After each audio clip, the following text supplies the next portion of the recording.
لما كان الدخان بينزل كانوا بيرنوا على البياعين، ايوه الاخوان نازلين من المظاهره كده اهوت، اقفوا هنا اهوت قابلوهم واضربوهم. حاضر يا فندم تمام.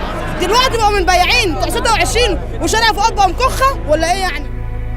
ليسوا وحدهم من تخلى عنهم النظام الحالي ليصبحوا ضمن قائمة سوداء أعدت لكل من ساعد سابقا ولم يصبح ملائما لإكمال دوره في المرحلة الجديدة. إن خطة الطريق التي تم التوافق عليها اليوم هي تصحيح لمسار ثورة 25 يناير العظيم. البرادعي أول من ضحى بهم النظام بعد فض اعتصام رابعة العدوية بالقوة لينتقل من منصب نائب رئيس الجمهورية للعلاقات الخارجية ليصبح خائنا يستحق الموت لعدة أسباب. إنه الدماء اللي سالت النهاردة رقم واحد يتسبب فيها محمد البرادعي، لأنه رفض عدة مرات فض هذا الاعتصام على مدى شهر كامل. حالات تعذيب وقتل حصلت في اعتصام رابعة بجانب شهود كثيرين بيتكلموا عن سلاح، ففي تقارير بالفعل حقيقية.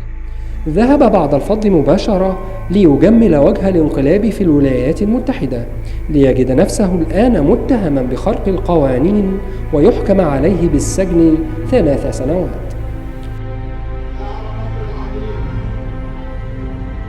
شاركوه أيدوه وبايعوه على الدم، لكن ومع إعلان السيسي خوض الانتخابات الرئاسية ذهب حسن شاهين ومحمد عبد العزيز ليكونوا ضمن الحملة الانتخابية لحمدين صباحي.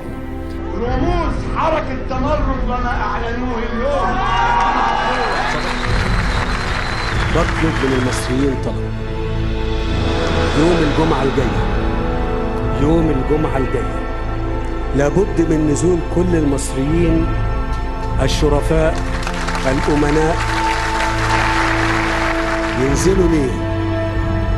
ينزلوا عشان يدوني تفويض وأمر بإني أواجه العنف والإرهاب المحتمل.